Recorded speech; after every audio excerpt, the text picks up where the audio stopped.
धारा 370 के मुद्दे पर प्रदेश का राजनीतिक पारा चढ़ता हुआ नजर आता है। अब यह समय बताएगा कि इस पूरे मामले में आगे होगा क्या, लेकिन इतना जरूर है कि इस मुद्दे पर देश की राजनीति में खूब सियासी बवाल मचा हुआ है और शायद आगे भी मचा ही रहेगा।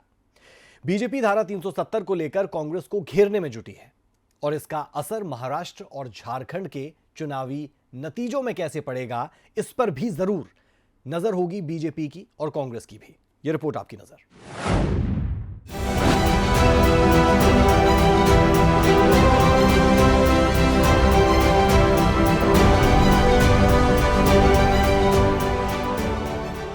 पांच अगस्त 2019 एक महान राष्ट्र के तौर पर भारत के लिए यह दिन ऐतिहासिक था।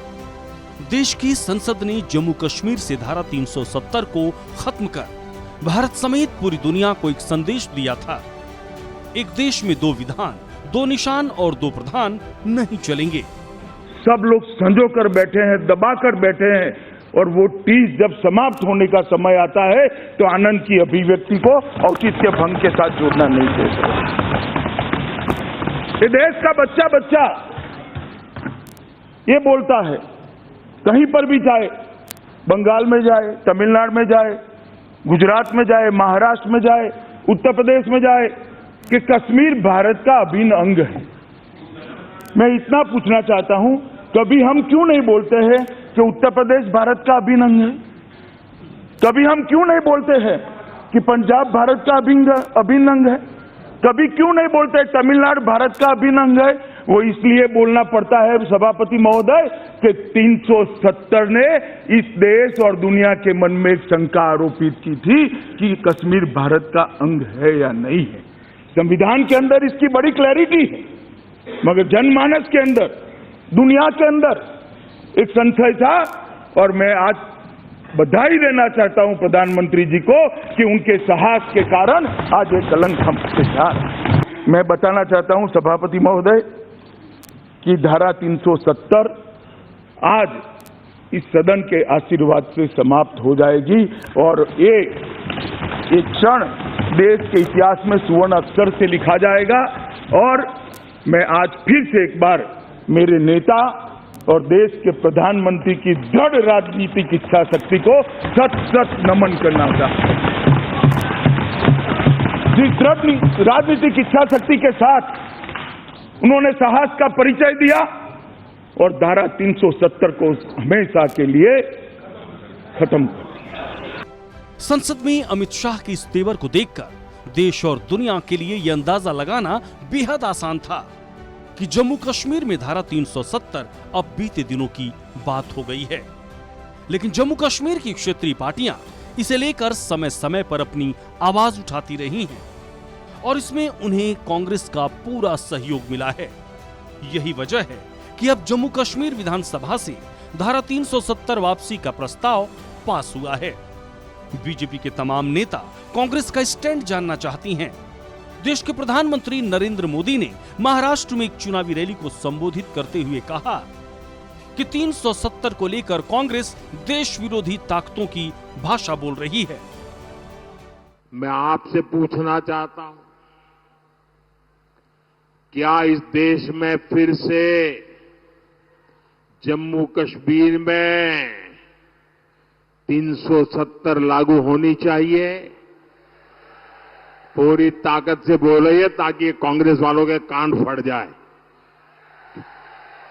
क्या फिर से 370 लागू होनी चाहिए? क्या 370 को लागू होने देंगे? तो ये कौन लोग हैं जो फिर से 370 को लागू करना चाहते हैं? अलगाववादी इसकी मांग करते हैं या नहीं करते हैं? आतंकवादी संगठनों ने 370 हटाने का विरोध किया था कि नहीं किया था? पाकिस्तान 370 का रोना रोता है या नहीं रोता है? जितनी भारत विरोधी ताकत है, सब पे सब 370 का समर्थन करते हैं और वही कांग्रेस की भी भाषा बन गई है।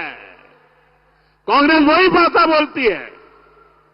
जम्मू कश्मीर में 370 फिर से लगाना यानी कश्मीर को फिर से हिंसा की आग में झोंकना, कश्मीर में 370 यानी राज्य में बाबा साहब आंबेडकर के संविधान को फिर से जम्मू कश्मीर से बाहर निकालना। धारा 370 को लेकर कांग्रेस पार्टी बीजेपी नेताओं के लगातार निशाने पर है और इस मुद्दे को चुनावी रैली में खूब जोर शोर से उठाया जा रहा है। देश के गृह मंत्री अमित शाह ने एक रैली को संबोधित करते हुए कहा कि किसी भी कीमत पर धारा 370 की वापसी नहीं होगी।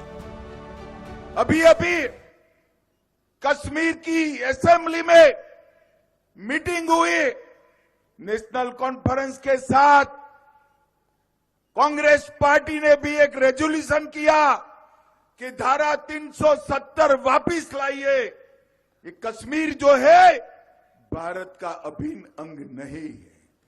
मैं आज संभाजी महाराज की भूमि पर कहकर जाता हूं, मेरी बात मानिएगा शरद पवार साहब, आपकी 4 पुश्ते भी आएगी, धारा 370 हम वापिस नहीं आएंगे। वहीं यूपी के मुख्यमंत्री और बीजेपी के फायर ब्रांड नेता योगी आदित्यनाथ ने फिलिस्तीन और पाकिस्तान का नाम लेकर कांग्रेस को घेरा। उन्होंने कहा कि इन देशों की स्थिति पर आंसू बहाने वाले जम्मू कश्मीर के मुद्दे पर मौन क्यों हैं? एक तरफ मोदी जी के नेतृत्व में एक भारत श्रेष्ठ भारत बन रहा है और दूसरी तरफ इंडी गठबंधन आपसी मनमुटाव को देश के विभाजन और विखंडन की ओर लेके जा रहा है। आपने हाल ही में जम्मू कश्मीर विधानसभा के अंदर उस प्रस्ताव को देखा होगा जिसमें उन्होंने कहा है कि हम कश्मीर के अंदर धारा 370 को फिर से बहाल करेंगे। यानी आतंकवाद की जड़ जो धारा 370 है, जिसे 5 अगस्त 2019 को प्रधानमंत्री मोदी जी ने हमेशा के लिए समाप्त कर दिया है। कांग्रेस और समाजवादी पार्टी को अपनी स्थिति स्पष्ट करनी चाहिए कि जम्मू कश्मीर विधानसभा के इस प्रस्ताव पर वो बोले, क्यों उनका मुंह बंद है इस पर? ये फिलिस्तीन के नाम पर आंसू बहाने वाले लोग, पाकिस्तान के नाम पर आंसू बहाने वाले लोग जम्मू कश्मीर के मुद्दे पर मौन क्यों बने बैठे हैं? ये देश की एकता और अखंडता को चुनौती देने वाली स्थिति है और कोई भी भारतीय राष्ट्र की एकता और अखंडता को कतई पर किसी प्रकार की चोट को स्वीकार नहीं करेगा। और बहनों और भाइयों, उसी का आह्वान करने के लिए मैं आपसे अपील करने के लिए आया हूं। इस समाजवादी पार्टी हो या कांग्रेस, ये राष्ट्रीय एकता और अखंडता के साथ खिलवाड़ कर रही है अपने राजनीतिक स्वार्थों के लिए। इन्होंने झूठ बोल करके लोकसभा चुनाव में जनता जनार्दन को गुमराह करने का काम किया था। उस समय इन्होंने अनर्गल प्रलाप किए थे। बाबा साहब भीमराव अंबेडकर जी के बारे में, संविधान के बारे में झूठ बोल करके जनता को गुमराह करने का कुत्सित कार्य किया था।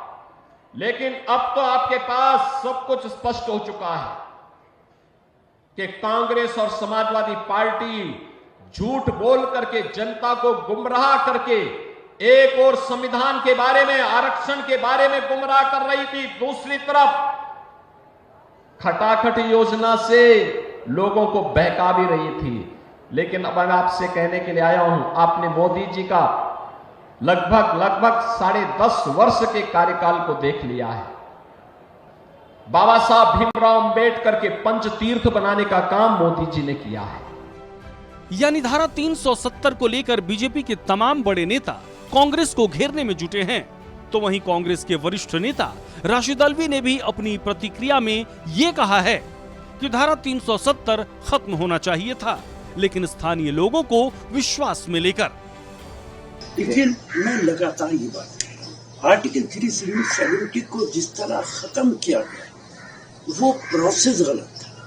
370 को खत्म करना चाहिए था, लेकिन 7 लाख फौज आपने लगा दी, 8 लाख फौज लगा दी, गवर्नर से दस्तखत करा लिए।